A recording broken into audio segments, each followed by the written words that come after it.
আলহামদুলিল্লাহ খুব ভালো। আর বিশেষ করে আসলে প্রথম টর্নটাই হচ্ছে ভেরি ইম্পর্টেন্ট। আমার আসলে প্ল্যানই ছিল, আমি ওইভাবেই প্র্যাকটিস প্রিপারেশন নিচ্ছিলাম, যেহেতু আমি ওডিআই খেলি তো আমার জায়গাটাও আমি জানি, আমাকে ওই রকম একটা ফ্রিডম দেওয়া হয়েছে।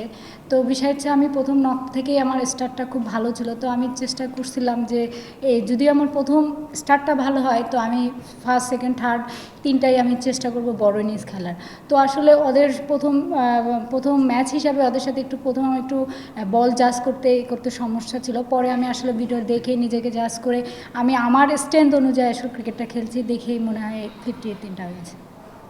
না আসলে বেসিক্যালি আমার সবচেয়ে বেশি ভালো লাগে যে আমি যাদের সাথে ব্যাট করি, সুক্তা, হ্যাপি, এদের সাথে বেসিক্যালি ব্যাটিংটা আমার বেশি হয়।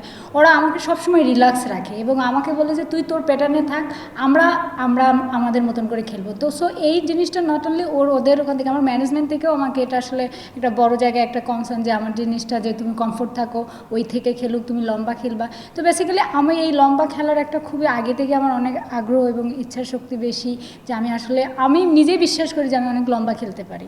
তো এর সাথে আসলে অবশ্যই কিছু শর্ট প্র্যাকটিস করতে হবে, কেননা সবসময় তো লম্বা প্র্যাকটিস বল খেললেই তো আর হবে না, রানও করতে হবে। তো আমি আসলে আমার কাজগুলো অবশ্যই চেষ্টা করে যাচ্ছি আরও ভালো কীভাবে 100 বলে অ্যাটলিস্ট 80-90 জন আমি করতে পারি, তাহলে আমার টিমের জন্য অনেক বেশি ভালো হবে। আমি সর্বপ্রথম বলবো, আমি যখন এই 700-800-1000 বল এইখানে ফ্যাসিলিটি হিসাবে আপনি মনে করেন মিরপুরে অনেক, আপনারাই জানেন যে এখানে অনেক বার্নিং থাকে, এই অবস্থা ওই অবস্থা। তো ফাইনালি আমি যখন ইন্ডিয়ার সিরিজটা খেলার পরে আমাকে সাথী আমাকে বলছিল যে পিঙ্কাপু আমাদের একটা একাডেমি আছে, মাস্কো একাডেমি, ওখানে গেলে ভালো প্র্যাকটিস আছে।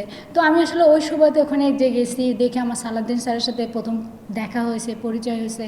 তো ওখান থেকে আমার ওই ফ্যাসিলিটিগুলো আমার এত ভালো লাগছে এবং এত কোয়ালিটি আসলে প্র্যাকটিস করার জায়গা ওটা। যদি কোনো প্লেয়ার যদি চায়, ইচ্ছা শক্তি প্রকাশ করে যে খেলতে চায়, ভালো প্লেয়ার হওয়া যায়, ওখানে অসাধারণ ফ্যাসিলিটি। তো ওখান থেকে আমার ওই পেশেন্টটা আরও বেশি তৈরি হয়েছে। এখন আমি প্রতিদিন প্র্যাকটিস করলে সত্যি কথা আমি 1000-1500 ছাড়া বল খেলতে এর কম বল খেলি না। আমি প্র্যাকটিস আমার এটা থাকবেই, এটা আমার রুটিন।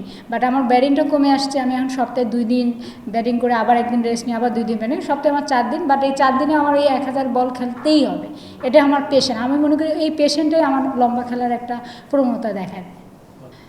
আলহামদুলিল্লাহ, অবশ্যই আপনি যখন একটা ব্যাটার হয়ে যখন এইরকম বড় মাইলস্টোন করবেন, দলের জন্য একটা ভালো স্টার্ট দিতে পারবেন, অবশ্যই ব্যক্তিগত মধ্যে একটা স্যাটিসফাই লাগে যে আমি আসলে দলের জন্য কিছু করতে পেরেছি। তো আমার কাছে হচ্ছে আমার কাজটাই হচ্ছে ব্যাট করা, আর টিমের জন্য আমার রোল অনুযায়ী, আমাকে প্যাটার্ন অনুযায়ী খেলা।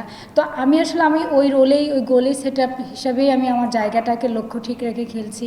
এবং অবশ্যই আমি ব্যাক টু ব্যাক, আমার বড় টার্গেট ছিল বাট আমি আসলে করতে পারি নাই, বাট যা করতে পেরেছি টিমের জন্য আলহামদুলিল্লাহ। এবং আমি আরও মনে করি যে আমার আরও অনেক কিছু দেওয়ার আছে এবং আরও অনেক কিছু কাজ করা বাকি আছে। অবশ্যই আমি সবসময় বলছি যে আমাদের ওয়ানডে দলটা খুবই একটা ভালো দল। এই দলের সাথে যে অনেক সিনিয়র জুনিয়র অ্যাডজাস্টে এত একটা ভালো বর্নিং আছে। এই টি20 আসলে কখন কি করা যায় এটা আসলে বলা যায় না, কিন্তু ওয়ানডে দলটা অনেক শক্তিশালী এবং টপ অর্ডার ব্যাটাররা অনেক কাজ করে এবং পরিশ্রমী। আমি মনে করি এই প্যাটার্ন অনুযায়ী যদি ম্যানেজমেন্ট আমাদেরকে সময় দেয়, আমাদের উপর বিশ্বাস রাখে, তো আমি মনে করি যে অবশ্যই আমরা ওয়ার্ল্ড কাপে অনেক ভালো করতে। আমি আসলে অনেক বড় টার্গেট এটা আসলে বলতে পারছি না, বাট আমার মনে হয় যে পাইপলাইনে যে ব্যাটারগুলো তৈরি হচ্ছে, এখনও আসতেছে, আমার মনে হয় এই প্যাটার্ন অনুযায়ী যদি আমাদের লক্ষ্য কাজ করতে পারি, তা আমার মনে হয় ওয়ার্ল্ড কাপটা আমাদের জন্য খুব বড় একটা সুযোগ হবে, যে অনেক বড় খেলার। না, এটা তো অবশ্যই, এটা তো আপনার টি20 ছিল। টি20 আসলে ডিভিশনস ব্যাটিং, বাট আমাদের ওয়ানডে সবসময় দেখেন আমরা 14টা ওয়ানডে খেলছি। একটা ওয়ানডে আমাদের 2-1টা ওয়ানডে ছাড়া আমরা কিন্তু সবাই কিন্তু মোটামুটি 200+ এবং টপ অর্ডাররা রান করছে। কিন্তু টি20 কথাটা আমি আসলে বলতে পারবো না, সেটা ম্যানেজমেন্টে থাকে, আমি খেলিও না। আর ওর ভিতরে কী প্ল্যান থাকে আসলে আমি এটা জানিও না। বাট যারা খেলে অবশ্যই তাদেরকে একটু সময় দিতে হবে। টি20 আসলেই অনেক একটা বড় একটা হার্ড হিটিং লাগে, রান লাগে, আর আমাদের তো ওই হিসাবে টুর্নামেন্টগুলো খুবই কম। এই হিসাবে আমি মনে করি মেয়েরা যা খেলতেছে আলহামদুলিল্লাহ অনেক ভালো। যদি একটা দুটা টুর্নামেন্ট টি20 করা যায়, সেই হিসাবে আমার মনে হয় যে আরেকটু ভালো হবে। আর আমাদের ওয়ানডেটা কেন ভালো হয়, বিকজ আপনারা জানেন আমরা একটা ভালো প্রিমিয়ার লিগ খেলি এবং তার সাথে আমাদের ন্যাশনাল লিগ আছে।